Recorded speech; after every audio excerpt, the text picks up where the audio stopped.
Estimados compañeros, buenos días. En un momento daremos comienzo a la sesión del día de hoy. Esperamos nomás un par de minutos y daremos comienzo, por favor. Buenos días a todos.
Bueno, compañeros, daremos comienzo. Voy a pasar lista. Nancy. Presente. Gracias, Nancy. Alba.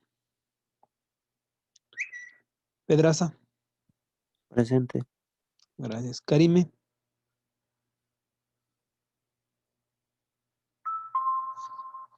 Karime.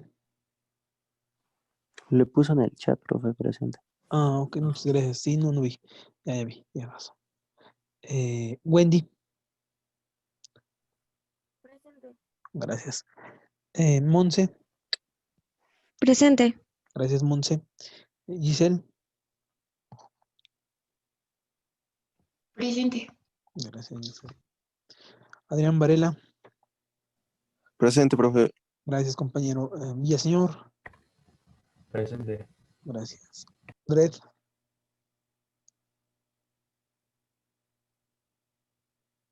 Dred. Presente, profe. Perfecto, gracias. Orland.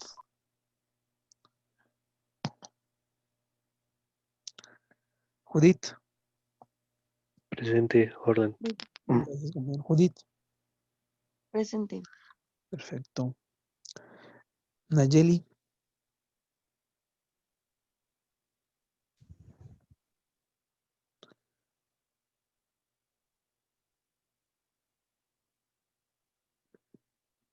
Iván Reyes.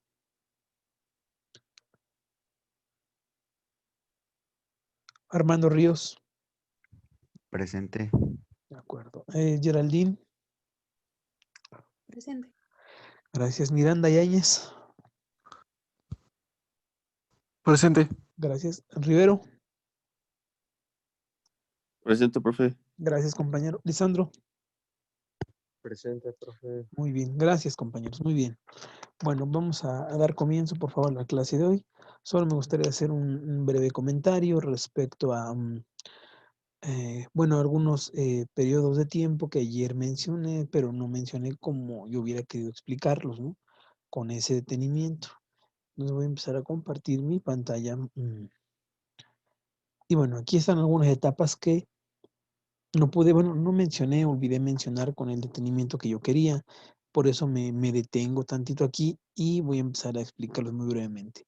Estas etapas, bueno, 2 de estas las mencioné, 2 no. Entonces, la primera de ellas es el patrón oro. El patrón oro, que va de 1870 a 1914, ayer yo lo mencioné, pero no dije en qué consistía, o sea, no ahondé más en el tema. Entonces, pues bueno, es importante mencionar que el patrón oro es un sistema monetario, es un sistema monetario, ujú, que determina el valor de la unidad monetaria según la cantidad de oro. ¿Sale? O sea, ¿qué quiere decir esto? Que el emisor de la divisa garantiza, ¿sale? De la divisa garantiza el respaldo a su poseedor de sus billetes, la cantidad de oro necesaria.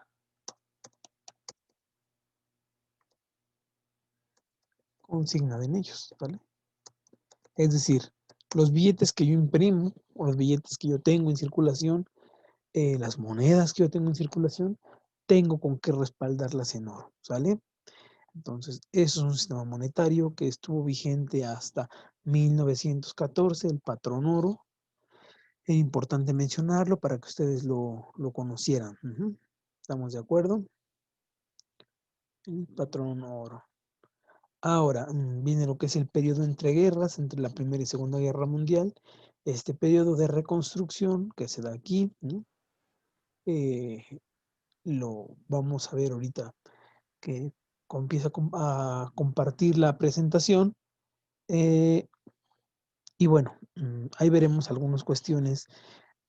Más bien el tema se llama Después de la Primera Guerra Mundial, que es lo mismo que el periodo entre guerras, ¿no? Porque pues, entre la primera y la segunda es lo mismo que decir que después de la primera, ¿no? Hasta antes de la segunda. Entonces fue una etapa de reconstrucción, ¿vale? Luego tenemos una cosa que se llaman acuerdos de Bretton Woods, que empezaron de 1945 a 1971, el primer trimestre de 1971. Esos acuerdos de Bretton Woods fueron posguerra. ¿Posguerra cuál guerra? La Segunda Guerra Mundial. ¿Sale? ¿Y qué son los acuerdos de Bretton Woods o por qué se llaman acuerdos de Bretton Woods? Bueno, porque son un conjunto de... Voy a escribirlo aquí para que no se nos vaya la idea. Es un conjunto de resoluciones de una conferencia monetaria. Monetaria que, bueno, muy bien, financiera de las Naciones Unidas. De las Naciones Unidas, ¿sale? Que bueno, ¿por qué se le llama Bretton Woods? Porque fue hecha en el complejo hotelero que se llama Bretton Woods.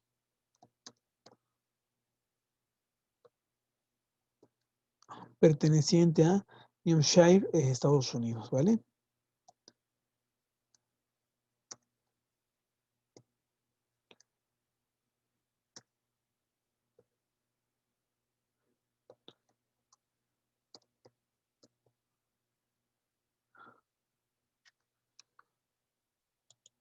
¿Sale?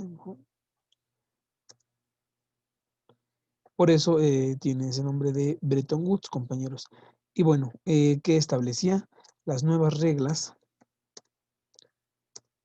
de las relaciones comerciales y financieras de los países. En concreto, ¿qué países? Pues los más industrializados.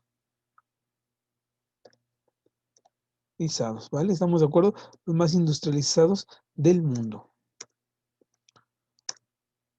En este acuerdo, ¿qué otra cuestión es importante que de aquí nace? O sea, durante ese acuerdo, ¿qué nace aquí? Nace el Banco Mundial.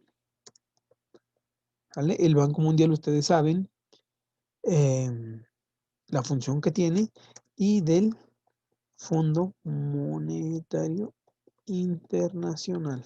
¿Sale? ¿Estamos de acuerdo? ¿Y cuál fue aquí en vez de patrón oro? ¿Cuál es el patrón? El patrón dólar. ¿Vale? ¿Estamos de acuerdo, compañeros? Pregunta. ¿Qué es el Banco Mundial? ¿Quién me puede decir eso, por favor? De aquí, de los compañeros presentes, ¿quién puede decirme eso, compañeros? ¿Qué es el Banco Mundial y qué es el Fondo Monetario Internacional? ¿Me pueden apoyar con eso?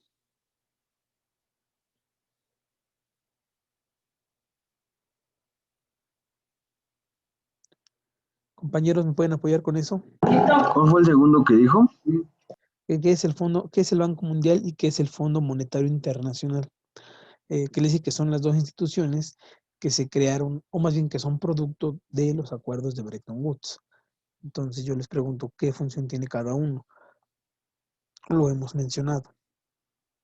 Cuando vimos macro, que macro yo les dije las instituciones internacionales y hablamos de esta y del Fondo Monetario Internacional.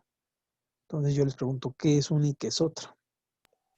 El Fondo Monetario Internacional, pues es un organismo internacional.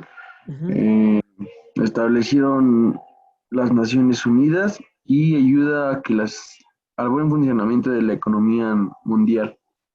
¿Y el Banco Mundial, Dred, qué es?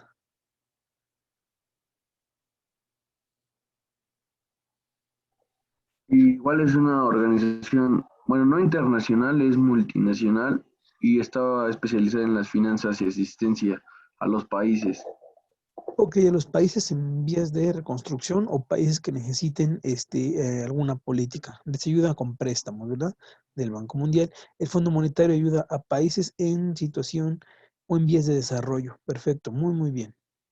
De acuerdo. Y bueno, ahora entonces, ¿por qué dice que ahora cambiamos al patrón dólar? Bueno, porque ahora, ¿cuál es la moneda más fuerte? Hasta ahora es el dólar, ¿no? Por ahí salió una nota en el Universal el día de ayer donde hablaban que el yuan se está fortaleciendo frente al dólar y se especula, es una mera especulación que posiblemente en algún momento la moneda fuerte sean los yuanes, pero eso es un mero rumor, ¿no? Bueno, ¿qué otra cosa sale de aquí de los acuerdos de Bretton Woods? Salen las medidas proteccionistas. Perdón, ¿cuáles son medidas proteccionistas, compañeros? Los aranceles. Los aranceles, ¿qué más?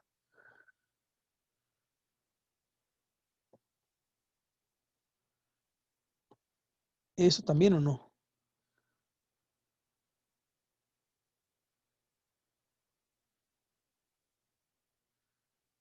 Sí, también esas. ¿Qué son esas? Las RRNA. Las restricciones y regulaciones no arancelarias. Ok, como por ejemplo, salvaguardas, ¿qué más? Cupos, ¿no? Permisos, licencias. Permisos. Muy bien, Eret, permisos, licencias. Sale muy bien. Ahora, de aquí, de Bretton Woods, entonces, ¿qué sale? Banco Mundial, Fondo Monetario Internacional, patrón dólar y las medidas proteccionistas más fuertes que había. Y bueno, yo les quiero preguntar, compañeros, ¿para qué sirve una medida proteccionista?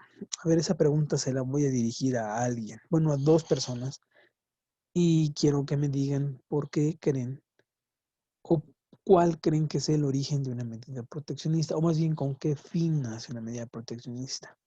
Me gustaría escuchar la opinión de Villaseñor. ¿Nos puede ayudar, por favor? Una medida proteccionista, profe, Por pues favor, es Villaseñor. por ejemplo, un país que permite que entren diferentes pues, productos o servicios a ese país, pero también tiene una, digamos, como que un límite, no va a dejar que le ganen ese mercado, pues, digamos, la competencia. Entonces, eh, sí, se hace básicamente para eso, o sea, para regular que no se esté consumiendo más, más productos del extranjero que los de tu nación. Esa Eso, sería mi respuesta. es muy bien. Entonces, lo que tú nos quieres decir es como medida de protección a la industria naciente, ¿verdad? Eso nos dijiste, Rubén. Villaseñor. Sí, profe. Ok, muy bien. ¿Qué más? Protección a los... Presente. Mande. Bueno, las medidas de proteccionismo son para proteger la producción local, ¿no? Correcto, lo que está aquí, Eso protección sería a la como industria no naciente. mencionar. ¿Quién lo dijo, Alba? Sí. Ok, muy bien. ¿Qué otro fin tienen las medidas proteccionistas o qué otro objetivo buscan las medidas proteccionistas, compañera? Alba. Pues puede ser obligar a su mismo país a producir más Eso, ¿cómo se le llama? Fortalecimiento de la producción. de la producción interna. Muy bien, Alba, interna. Eso, ¿cómo se le conoce también? Fomento al mercado interno. Interno. Sale muy bien. Fomento al mercado interno. Perfecto. Estas son medidas proteccionistas. ¿Con qué fin? Proteger a la industria naciente, protección a los sectores sensibles, fortalecimiento de la producción interna, fomento al mercado interno. eh, y bueno, otro sería que evitar que, compañeros, evitar que dependencia comercial. ¿Estamos de acuerdo? Evitar dependencia comercial. ¿Por qué? Porque de esa manera te vuelves menos vulnerable. ¿Sale? Entonces, bueno, estos son los acuerdos de Bretton Woods y de lo que trataron. Ahora, después de 1973 en adelante, viene la etapa post-Bretton Woods o de tipos de cambio flotantes. Es decir, durante Bretton Woods o donde estaba su apogeo de Bretton Woods, ¿cómo era el tipo de cambio, compañeros? ¿Mm? ¿Cómo era el tipo de cambio? Fijo, ¿vale? O sea, no variaba. Pero una vez que entramos a la etapa post-Bretton Woods o de tipos de cambio flotante, el tipo de cambio se utiliza como medida, puede ser de protección o de política económica. ¿Por qué? Porque ahora tú podías devaluar o revaluar dependiendo si quisieras fomentar las importaciones o las exportaciones, o si querías que la población consumiera lo interno, ¿vale? Entonces, esas fueron las dos opciones, primero como una medida de protección o como una política económica. Si yo quería tener o generar entrada de divisas, ¿qué hago? Fomento las exportaciones. ¿Y eso que me genera? Entrada de divisas, ¿sale? Ok. Y si yo quisiera fomentar las importaciones, ¿eso que me genera? ¿Eso que me genera, compañeros? Fomentar las importaciones. ¿Qué ventaja? Salida de dinero. Salida de dinero, pero ¿qué ventaja me traería fomentar las importaciones? Competitividad. Competitividad, ¿por qué? Porque en aquello que no soy bueno, voy a dejar de producir, ¿verdad? Entonces mejor lo compro. Muy bien. Ahora, ¿qué más podemos decir? Comenzó lo que es una política de libre cambio, o también llamada librecambista. ¿Qué trata de qué? Librecambista.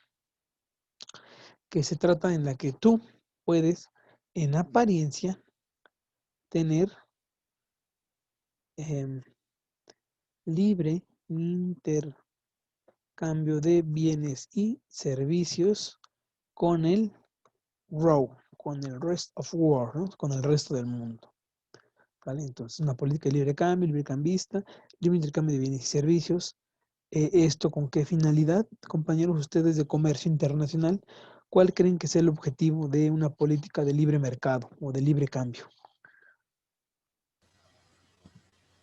Pues expandirse, ¿no, profe? Podría Perfecto. ser eso y también, como le decía, lo de la competitividad. Mejoras en la... Muy bien, Villaseñor. Mejoras en la competitividad. Perfecto. Competitividad. De acuerdo. Muy bien, compañeros. Perfecto. Esto no se los mencioné ayer, pero no me podía estar a gusto sin explicarles esto, ¿no? Porque pues, es muy importante. Somos de comercio, ustedes, yo también. Entonces, pues, había que mencionarlo. Era importante mencionarlo. ¿Sale? Entonces, regreso a la presentación de PowerPoint que veíamos el día de ayer. Regresamos a lo que es después de la Primera Guerra Mundial o el periodo entre guerras, ¿no? Bien, seguimos.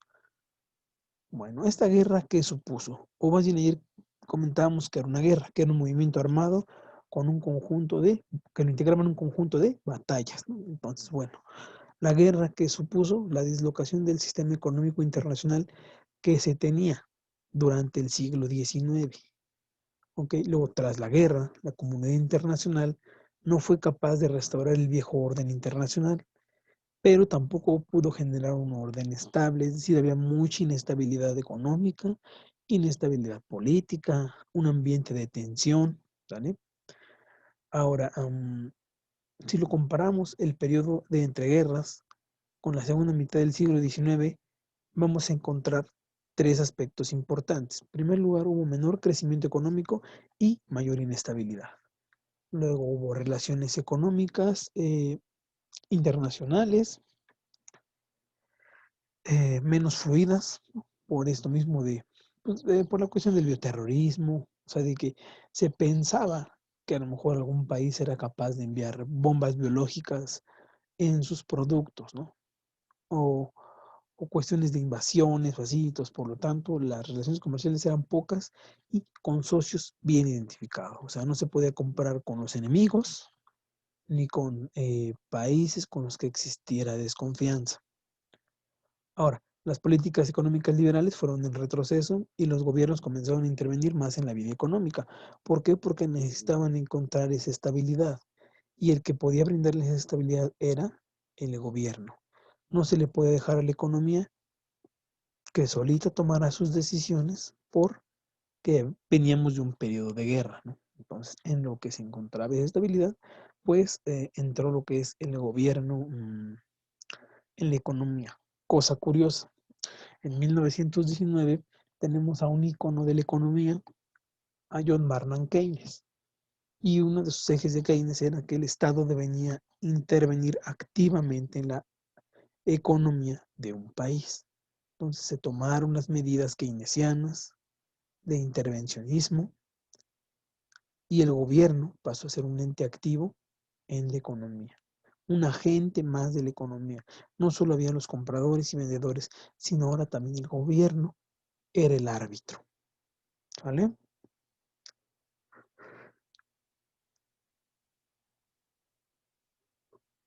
Seguimos. Bueno, esto lo mencioné ayer, las bajas militares que dejó la guerra, en muertos, en cuántos varones, cuántos civiles, cuántos incapacitados permanentes, el total de víctimas, ¿no? Y eso, junto con el déficit de nacimientos, las consecuencias que trajo, o sea, la renovación poblacional no se pudo llevar a cabo, ¿no? Porque no había quien relevara esa parte de la población. Y en cuanto a consecuencias económicas, hubo pérdidas demográficas equivalentes a un periodo potencial, pérdida de trabajadores calificados, eh, igual daño a infraestructura, también fue otra consecuencia. En cuanto propiamente a las pérdidas materiales, hubo un desigual reparto de las pérdidas materiales, especialmente en lo que es Francia, Bélgica y Europa del Este. La Europa del Este comprende lo que es Rusia, Ucrania. ¿En qué aspectos? En el material de transporte, la industria pesada y la agricultura. Hubo una disminución en el stock de capital de las destrucciones y sobre todo la falta de inversión, es decir, ¿quién iba a invertir en un ambiente de tensión donde había inestabilidad? Entonces no había quien se aventurara a invertir, ¿vale? Ahora tenemos que hubo un freno general en el crecimiento de la producción, pues sí, porque se destinaron esos recursos humanos, recursos tecnológicos, recursos de infraestructura, materias primas, se destinaron a la producción de la industria de la guerra, la industria armamentista, la industria bélica, y se desorientó la producción que ya se traía, el ritmo de producción de otros bienes. Aquí está, miren, en Europa Occidental la producción industrial era menor, era un 30% menor en 1929 que en 1913. Mientras que en Europa Central y en Europa del Este se vio más afectada en un 50%. Es decir, si producían 100.000 objetos de algo, ahora producen 50.000. ¿Qué trajo eso? Inflación, ¿no? Porque había poca oferta para mucha demanda. Y bueno, eso provocó el elevado costo de los bienes empleados en las operaciones militares, pues sí, porque su demanda incrementó. Entonces todo eso provocaba que hubiera inflación en particularmente en ese sector. El costo directo de la guerra era de 260.000 millones de dólares, que yo les decía ayer que era el 6.5% del valor de la deuda pública de 1800 a 1914, es decir, 114 años de deuda pública es igual al costo de la guerra. Entonces, por favor, copien esto para que podamos continuar.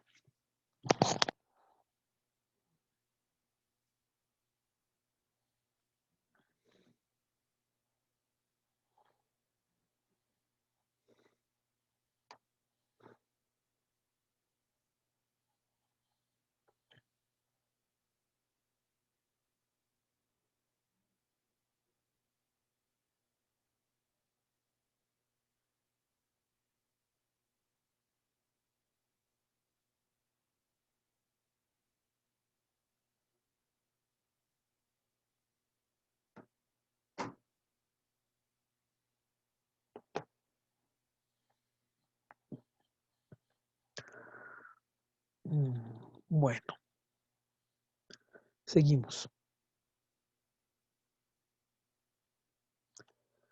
La desorganización monetaria, es decir, cuando se abandonó el patrón oro. Ya les expliqué qué es el patrón oro.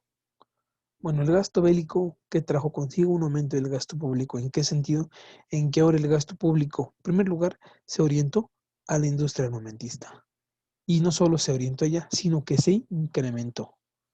Por lo tanto, los presupuestos tenían déficit y recurrían a préstamos. Esos préstamos es el fuerte endeudamiento que provocó inflación. Abandono generalizado del patrón oro. ¿Y qué respuestas hubo tras la guerra? Países de Europa noroccidental utilizaron algunas políticas de ajuste para detener el alza de los precios y países del este y centro de Europa, el gasto inflacionista para financiar la reconstrucción provocó que destruyeran el sistema monetario que era saludable y por lo tanto trajo graves consecuencias sociales, como cuáles. Más bien, quitaron, eliminaron los apoyos sociales, seguros de desempleo que había, gasto en salud, alimentación, en agricultura, y eso que trajo hambrunas, enfermedades, gente en situación de calle, y la gente que era pobre pues se volvió más pobre. Entonces, pues bueno, seguimos. Ahora, en 1922, se trajo lo que fue en la restauración del patrón oro sobre nuevas bases. Nace lo que es el Gold Exchange Standard o patrón de cambios oro. Es decir, no todas las monedas tenían convertibilidad a lo que es oro y se utilizaron reservas como las libras y los dólares. Bueno, ¿por qué fracasó este sistema? Bueno, por la elección errónea de los tipos de cambio y por la esterilización del oro por parte de la Fed. ¿Qué consecuencias trajo? Pues desequilibrios en la balanza de pagos. ¿Por qué? Porque si tú tenías contemplado que el oro que tenías ahí guardado valía X cantidad, al esterilizarlo, podía valer menos, mucho menos. Entonces, eh, eso provocaba que lo que tú tenías previsto que tenías, en realidad tenías menos. Entonces, eso provocó el desequilibrio en la balanza de pagos. Bien, referente a las reparaciones y deudas de la guerra, vamos a ver que los países aliados se endeudaron con Estados Unidos para hacer frente a los gastos de la guerra. Pregunta, compañeros, ¿a Estados Unidos le convino esto o no?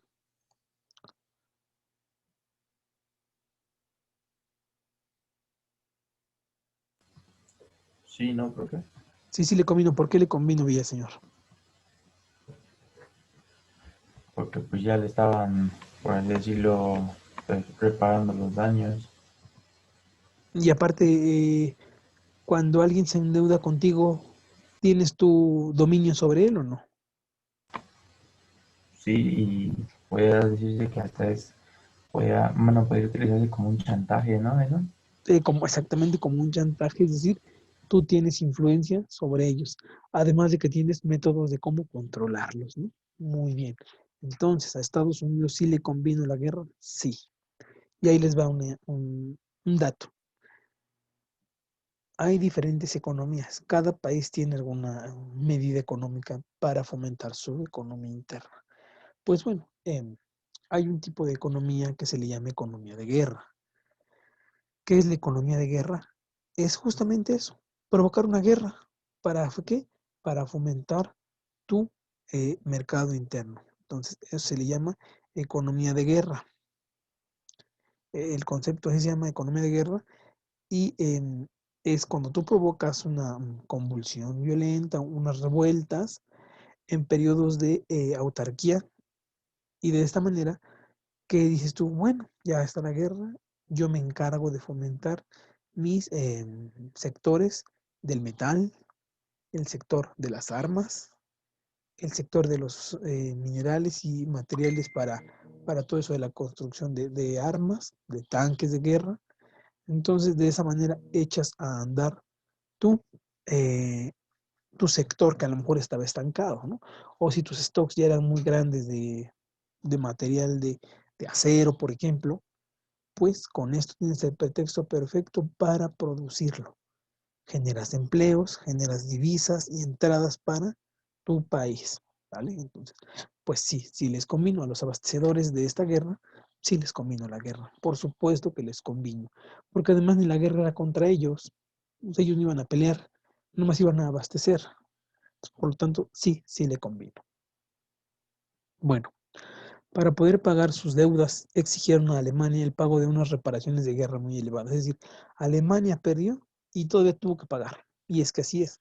En la guerra, quien pierde, paga. Eso en dinero, ¿cuánto fue? 33,000 millones de dólares. Es decir, más del doble del PIB de Alemania. El PIB de Alemania son como 15,000 millones.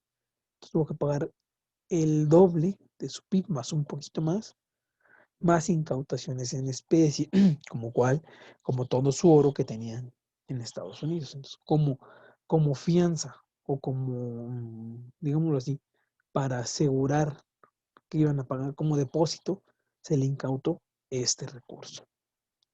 Por lo tanto, Alemania vio frenada su recuperación por esta carga, que generó además hiperinflaciones. Les decía yo ayer que es una hiperinflación, son inflaciones muy elevadas de arriba de 3 dígitos en un periodo de tiempo muy breve, ¿no? Entonces, ¿qué provoca una hiperinflación? Que tu moneda pues no valga nada. ¿Por qué? Porque para comprar una cosa requieres llevar muchos, muchos, muchos billetes. Entonces, eso quiere decir que estás muy devaluado y por lo tanto, de por sí había todo y caro, que provocó una conflictividad social, ¿no? ¿Por qué? Porque la gente quería tener más y más para que les alcanzara para lo mínimo indispensable, ¿no? Después de esto nace el Plan Dawes de 1924, donde estableció unas condiciones para pagar el pago de las reparaciones. Fue como un plan de pago que se hizo. Se fraccionaron los pagos, se ajustó a un índice de prosperidad de la economía alemana y, ¿qué creen? Se recurrió a préstamos de los Estados Unidos. Entonces Estados Unidos ganó por ambos lados. Por un lado se encargó de proveer la industria armamentista, fomentó su sector de acero, dio empleo y por el otro lado les prestó para que se deshicieran y se pelearan. Y por el otro lado les prestó para que pagaran lo que habían roto. Entonces, pues ganó por ambos lados, ¿vale? Entonces, el pago de la reparación, hasta 1931 se suspendió definitivamente el pago de las reparaciones y deudas de guerra. Y bueno, para recaudar una cantidad relativamente pequeña se dificultó enormemente la recuperación económica de Europa y se asentaron los rencores entre los países europeos. Entonces, por favor, copien esto, es muy importante para que podamos continuar.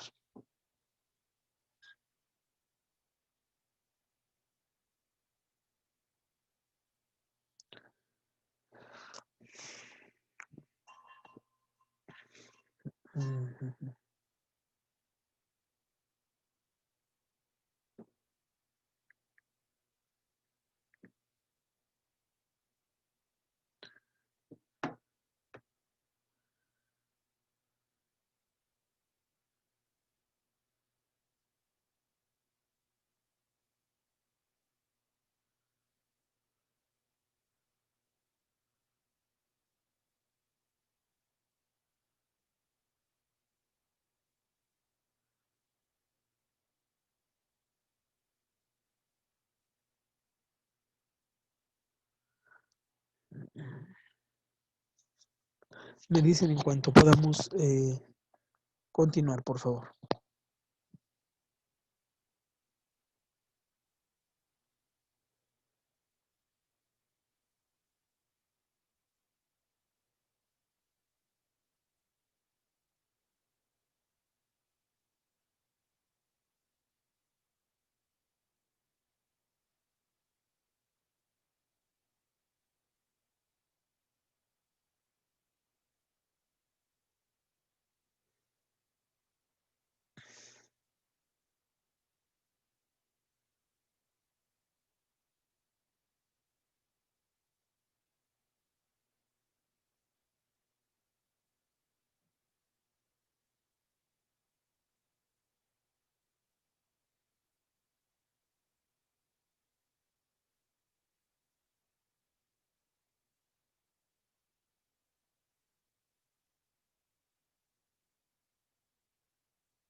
Listo, profe. Perfecto, gracias, compañero. Muy bien, seguimos.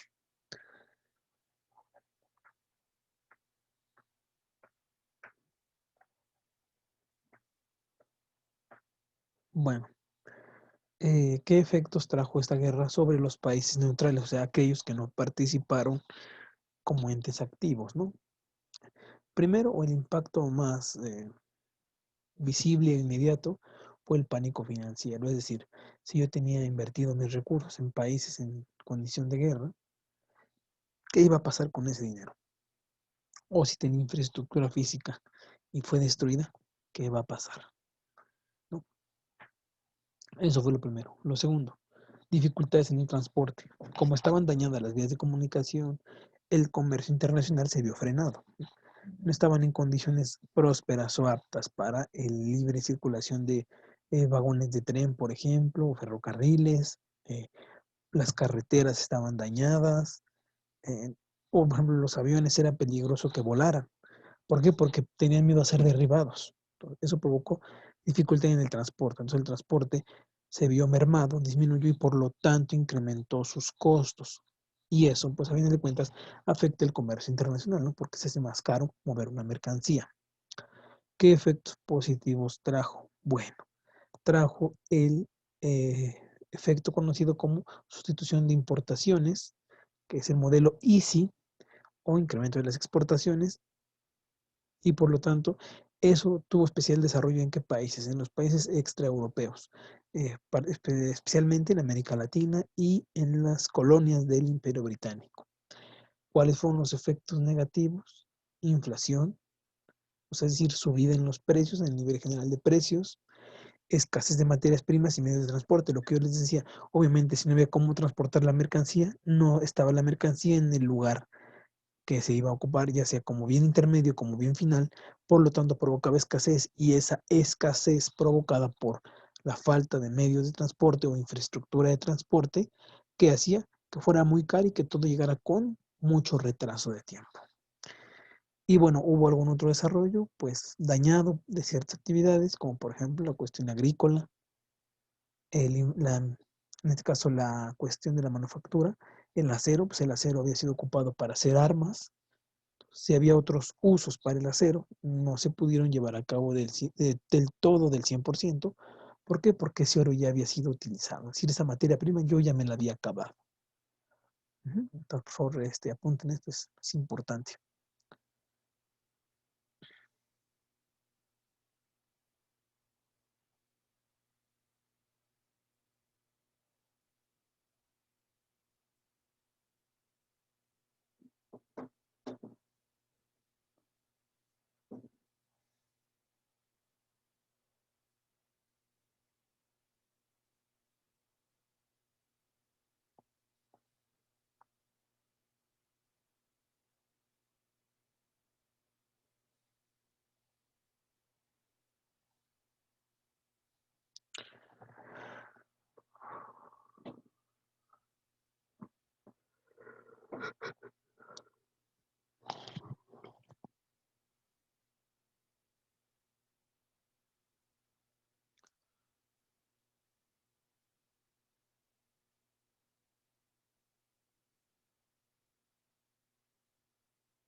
Ahorita vamos a hacer bueno, voy a cambiar de pantalla, voy a pasar a lo que es un Paint, perdón, y voy a explicar qué es el modelo sustitución de importaciones o modelo EASY. Es muy importante que ustedes lo conozcan. Yo intuyo que ustedes ya lo vieron, pero no quiero generalizar en que así fue, entonces voy a explicarlo. Hasta que terminen de copiar esto me dicen y pasamos a explicar el modelo EASY.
Bueno, compañeros, ¿podemos continuar, por favor?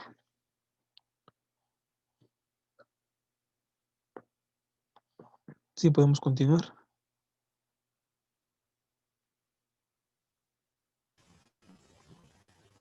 Sí, profe. Perfecto, muy bien, gracias, mi señor. A ver, voy a dejar de compartir esto. Y voy a compartir en mi Paint. ¿Por qué? Porque vamos a hablar del modelo Easy. Ujú.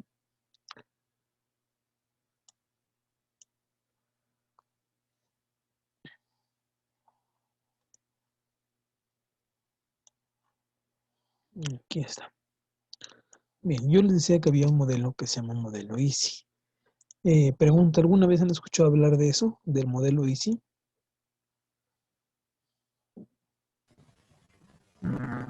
Que yo sepa, profe, es como una teoría, ¿no? Perdón, que usted recuerde que me dijo, no lo escuché, perdón. Que es como una teoría. Ándele, sí, es una teoría de un modelo, exacto. Muy bien, sí. ¿Y en qué consiste? Bueno, es el modelo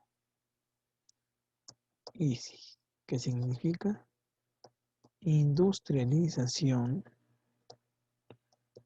por sustitución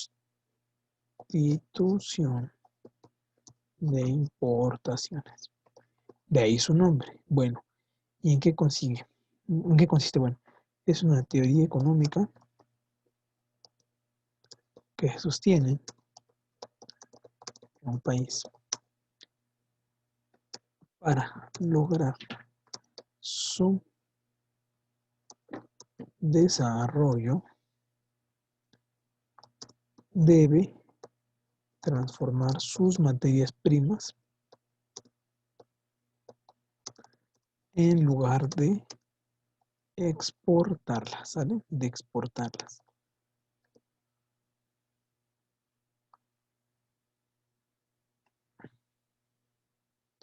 Es decir, el Estado debe ser el fabricante local de los bienes de primer orden que lleguen al consumidor final. ¿Estamos de acuerdo? Es el modelo Easy. Es decir, yo ahora industrializo mi nación, mi país, y eso lo modifico ¿en qué? En que ahora no voy a comprar nada en el exterior, sino todo lo voy a producir. Y eso me genera un estado de ¿qué? Un estado de autarquía. O sea, porque en apariencia voy a producir casi todo y no necesito nada del exterior. Es un modelo Easy, muy bien. ¿Qué más podemos decir del modelo Easy, compañeros? ¿Cuál es el objetivo de este modelo? Que el país o nación, iba a decir algo, Villaseñor. Que fomentara su economía, ¿no? No tuviera Exactamente, dependencia de los demás. exactamente. Muy bien, fomentar la economía, que el país nación no dependa de la comercialización de sus recursos naturales, fomentar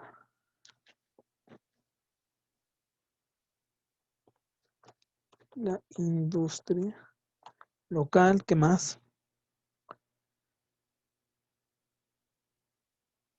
Reducir costos. ¿Por qué? Porque en apariencia no había aranceles, ¿no? ¿Qué más?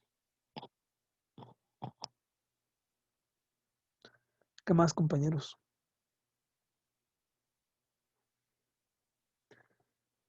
Imponer muy grandes aranceles. ¿A qué? ¿Grandes aranceles a qué? A las importaciones. Ok, a las importaciones, muy bien. ¿Esto con qué fin? Con el fin de evitarlas, ¿no? O sea, ¿cómo le quito la tentación a la gente que quiere importar? Ok, no te prohíbo que importes, pero te pongo aranceles del 200, 300% y a ver si importa, ¿no? Entonces no creo que alguien se anime a hacerlo. Entonces, eso es el modelo Easy.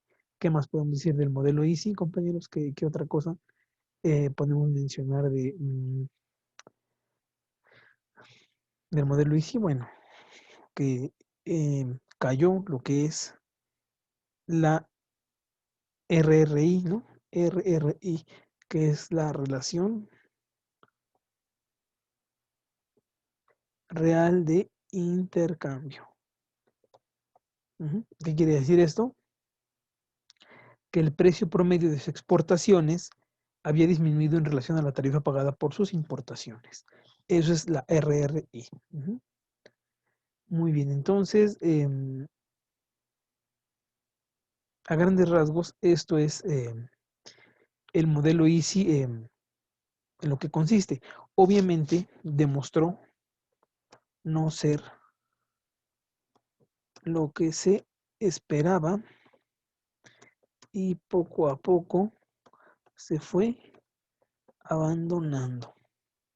¿Vale? Entonces, eso es como que lo más destacado que podemos decir del modelo Easy.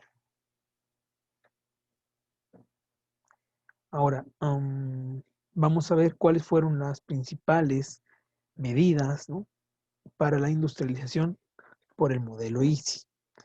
Aquí vimos en qué consiste, vamos a ver las principales medidas.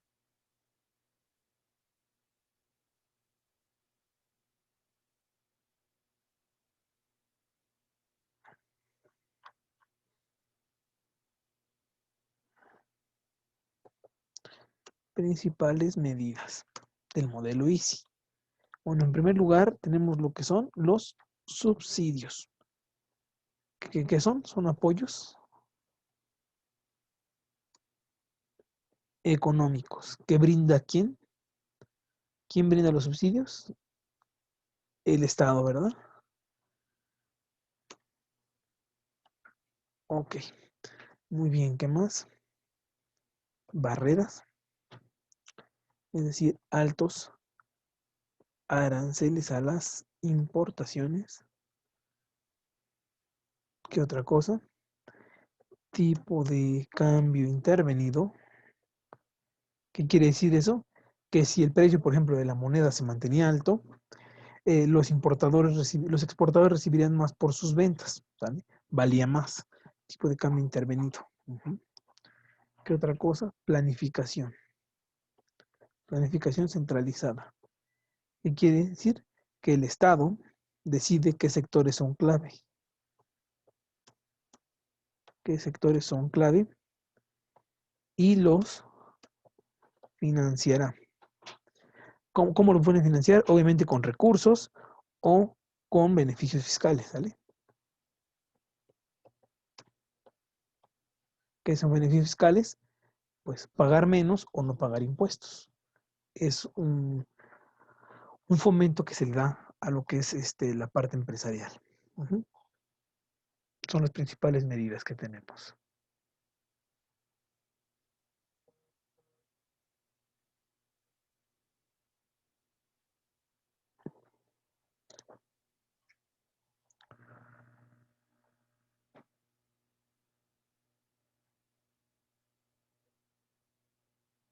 ¿Hasta aquí va todo claro, compañeros?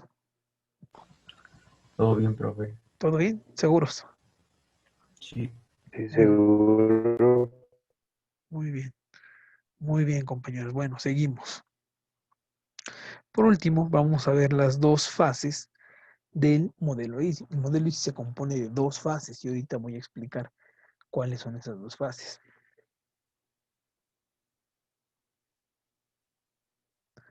Listo. Dos fases. ¿Cuál es la primera fase? El bloqueo. El bloqueo, muy bien. Eso es, por lo tanto, alentar la producción de bienes de consumo, ¿sale? Eso es, y la segunda tiene que ver con fomentar el desarrollo de las empresas de mayor complejidad o las que el Estado decide que son clave y las va a financiar. Entonces, pues bueno, ya lo dijeron los compañeros, el compañero Orland ya dijo una de ellas, que primero es bloquear. ¿Y cómo bloqueamos? Sutilmente, pues fomentando o alentando si yo te digo que si ahora en vez de producir, o más bien, ahora si tú me produces maíz, te voy a pagar, no sé, 1,000 pesos por tonelada o por hectárea producida. Y antes no te pagaba nada. ¿Qué va a provocar en las personas? Que quieran o no producir.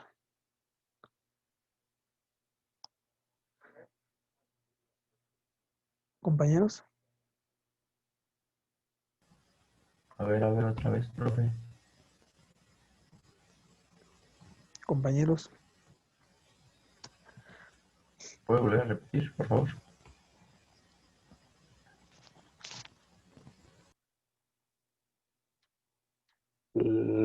A ver, ¿lo puede repetir esa?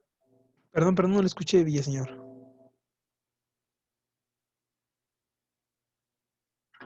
Villaseñor, no le escuché, perdón, es que sin querer presioné la tecla de mute y no lo escuché. Sí, lo puede repetir, por favor. Sí, les decía que 2 fases. La primera es bloquear, alentando la producción a través de subsidios para que se vuelva atractivo producir, para que se vuelva atractivo producir. Esa es la primera, ¿no? Alentando la producción y bloqueando las importaciones. ¿Cómo las bloqueo? Bueno, con lo que ya les dije, les pongo aranceles altos, las grabo con impuestos especiales, con contribuciones y de esa manera pues disminuyo mis importaciones. Esa es la primera etapa. ¿Sale? ¿Y cuál es la segunda? Pues detectar las actividades primordiales o de mayor complejidad y me enfoco en esas. O sea, en esas voy a trabajar. Esas son las 2 fases del modelo EASY. ¿Estamos de acuerdo? Ok, profe. Perfecto, compañeros. Muy bien. Entonces, copien esto para que podamos regresar a lo anterior.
Bueno, pues seguimos, compañeros. Voy a compartir lo que estábamos viendo en la presentación. Ahora, los efectos sobre los países neutrales. Continuamos. Bien. Ahora, a nivel economía internacional, es decir, a nivel del globo planetario, vamos a decir que la Primera Guerra Mundial asentó los desequilibrios existentes, ¿no? Es decir, naciones pobres se volvieron más pobres y naciones ricas se fortalecieron. Y estos desequilibrios fueron en 2 sentidos. Primero, exceso de capacidad en el sector primario. Es decir, el sector primario es el sector de la agricultura, pesca, ganadería. ¿No? Hubo fuerte incremento en la oferta mundial desde mediados del siglo XIX, hubo un nuevo impulso a causa de la Primera Guerra y hundimiento de los precios. ¿Por qué? Porque como había tanto, los precios bajaron desde 1921 y hubo problemas de pagos exteriores, ¿no? ¿Y cuál es el segundo aspecto? El cambio en el liderazgo económico. El traslado incompleto del liderazgo desde Europa, de Gran Bretaña, fue hacia Estados Unidos. Es decir, Estados Unidos es en ese momento en el que se vuelve la potencia que ahora es. Por lo tanto, hay un mayor crecimiento en la productividad de la producción y en las exportaciones. Acuérdense, una cosa es productividad y otra es producción. Producción es la cantidad que tú elaboras. Productividad es cuánto haces por cada determinado tiempo. Producto por tiempo, por decirlo así. Y hubo una necesidad de reajustar el nuevo orden económico internacional y por lo tanto se buscó la disputa por la supremacía financiera, es decir, ya había dos grandes líderes, uno en Europa y otro en América, que buscaban la supremacía en este sentido. Esos fueron los dos grandes desequilibrios que hubo en la economía internacional. Copien para que sigamos y vayamos avanzando.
Bien, dicho esto, vamos a continuar, por favor.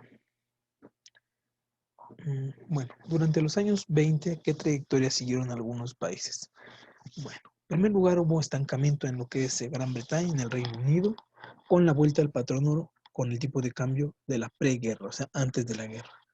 Por lo tanto, eso que provocó una sobrevaloración de la libra, es decir, a la libra se le consideraba un valor por encima del valor que debería tener. Esto que provocó, bueno, que las exportaciones se vieran afectadas. ¿Por qué?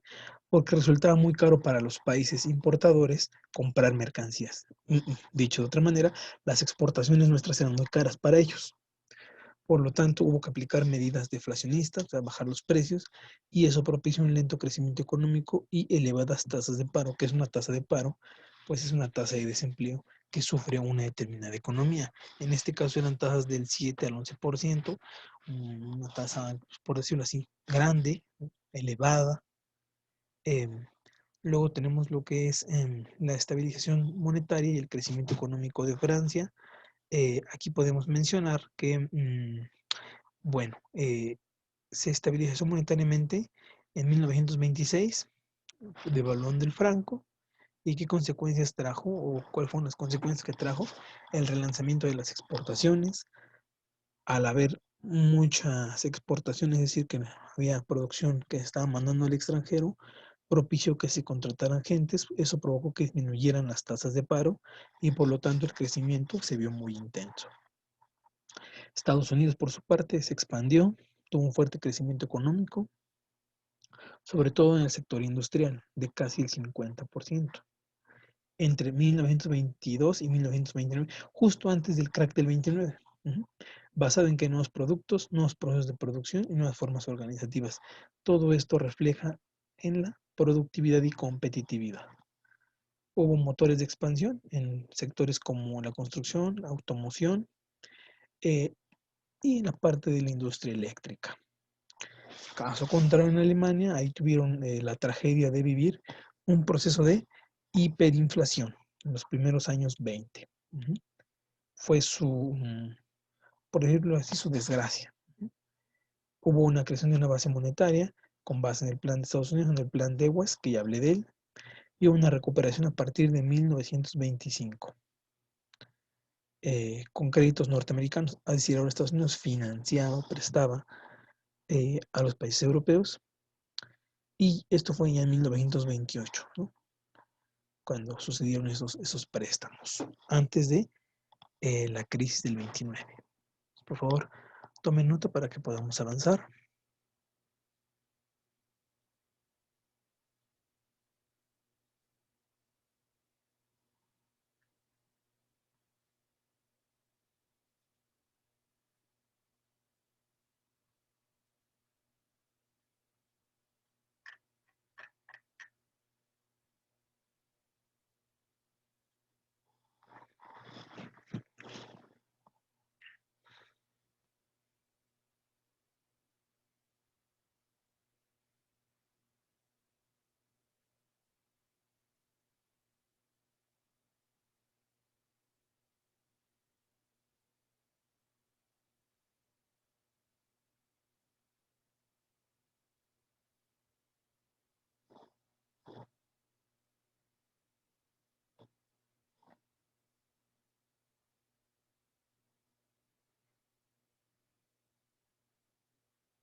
Mm, ¿Podemos seguir?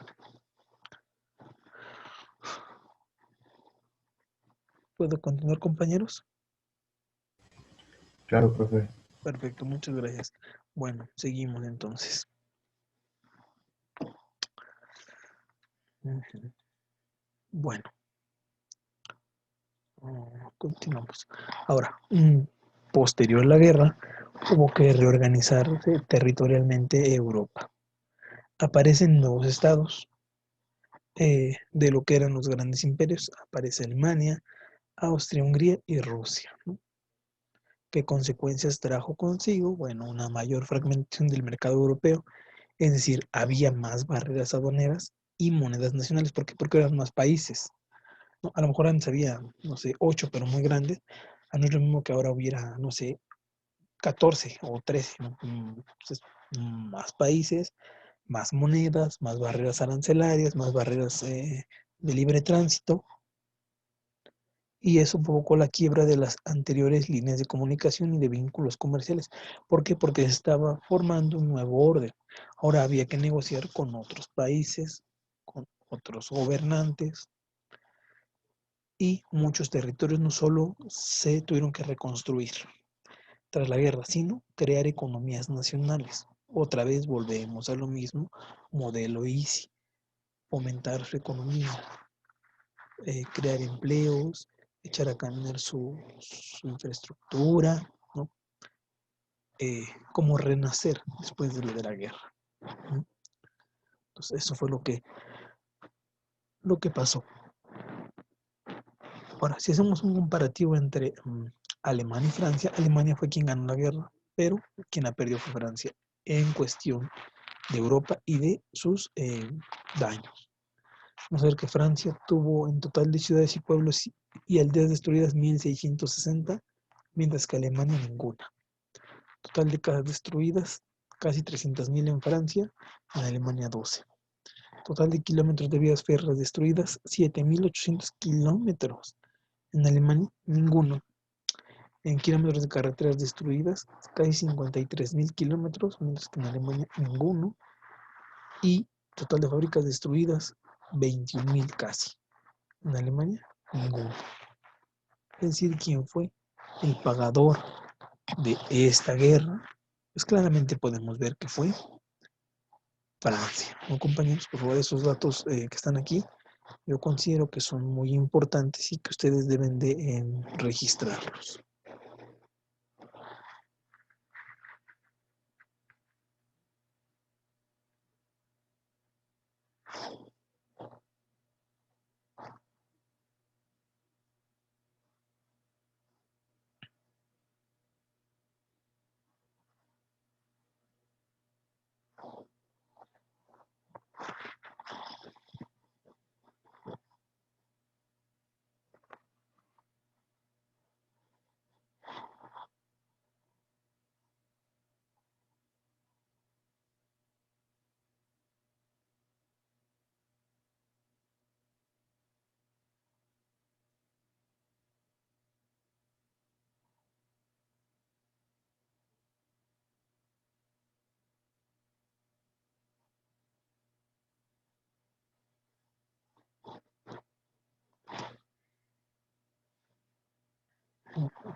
Bueno, seguimos entonces, compañeros.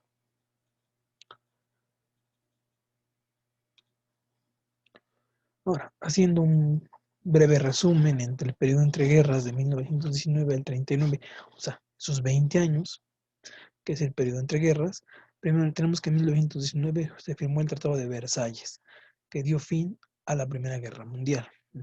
Pero en 1939 da inicio a la Segunda Guerra Mundial.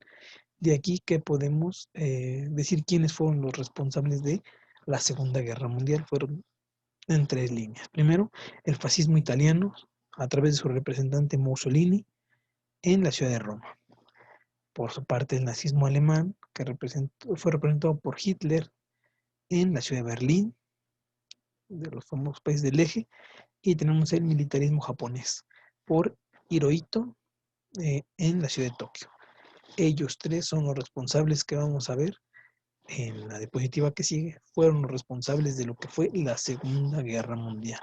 Ellos 3. Les digo esto para que ustedes lo registren, lo traigan en la mente y sepan en Roma quién fue Mussolini, que es un fascista. Berlín, un nazi, que es Hitler. Y en Tokio el militarismo japonés con Hirohito. Y en 1939 se da el inicio de la Segunda Guerra Mundial. ¿Vale?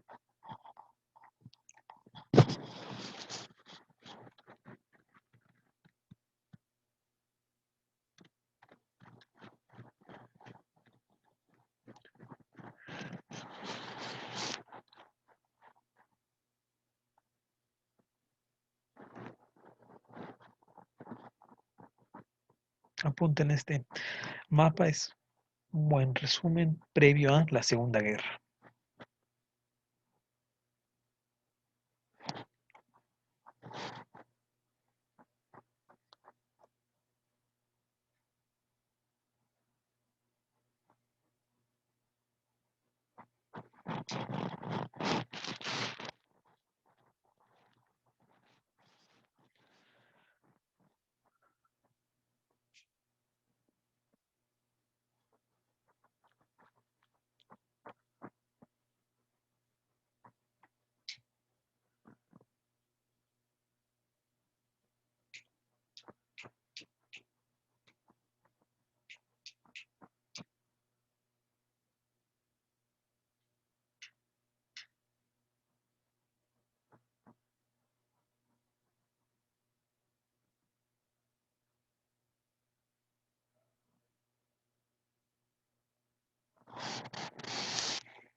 ¿Cómo van, compañeros? Ya casi terminan de copiar este diagrama.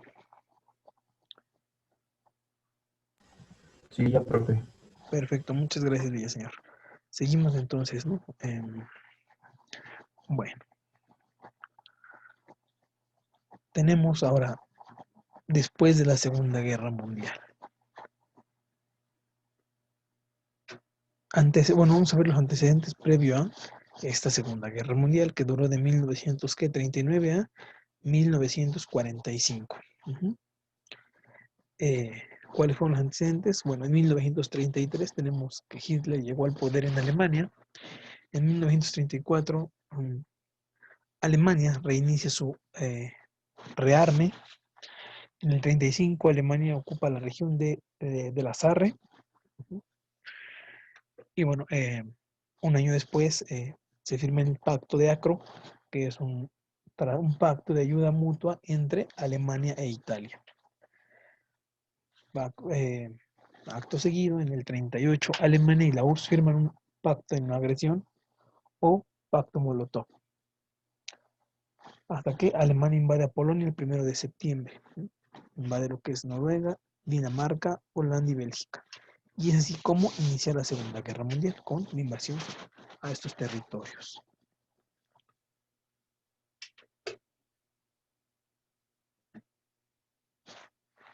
Es decir, los nazis creían que Europa del Este, específicamente Polonia y Rusia, eran su espacio vital y por lo tanto era el territorio que ellos necesitaban para desarrollarse. Por ese motivo, pues emprendieron una política expansionista, como invadiéndolos. ¿Vale? Eso fue lo que dio origen a lo que es la Segunda Guerra Mundial.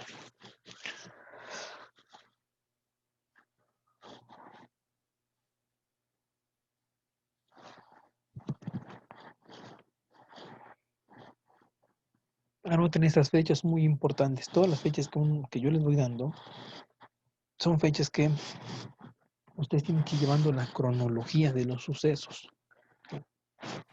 para que sepan cómo fue pasando cada una de las cosas. O sea, todo lleva una secuencia.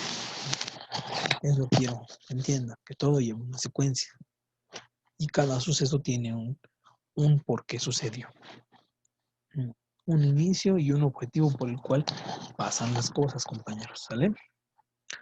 Pues por favor apunten estas fechas que vamos a empezar a mencionar de la Segunda Guerra Mundial y sus consecuencias. Vimos cuál fue el inicio, ¿no? ¿Por qué arranca? Ahora vamos a ver las consecuencias económicas que dejó y que marcaron lo que es el nuevo orden económico mundial.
Me avisan en cuanto terminen, compañeros, por favor.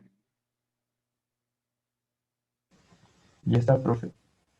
Perfecto. Bueno, pues ya son las 8:30 y sé que ustedes tienen clase después, entonces creo que sería todo por el día de hoy. Nos veremos la próxima semana para seguir platicando acerca de la Segunda Guerra, ¿no? Y cómo se dio. Ir explicando poco a poco los sucesos históricos que fueron sucediendo. Si no existía ninguna otra duda o algo así, nos veríamos la próxima semana, compañeros, por favor.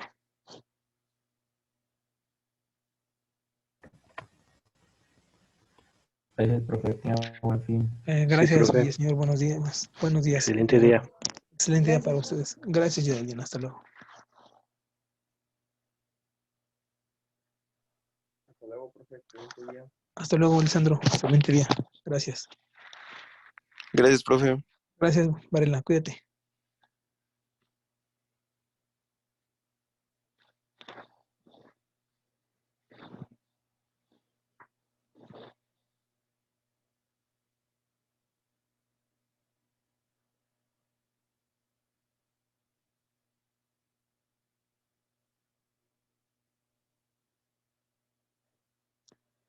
Jorge Rivero.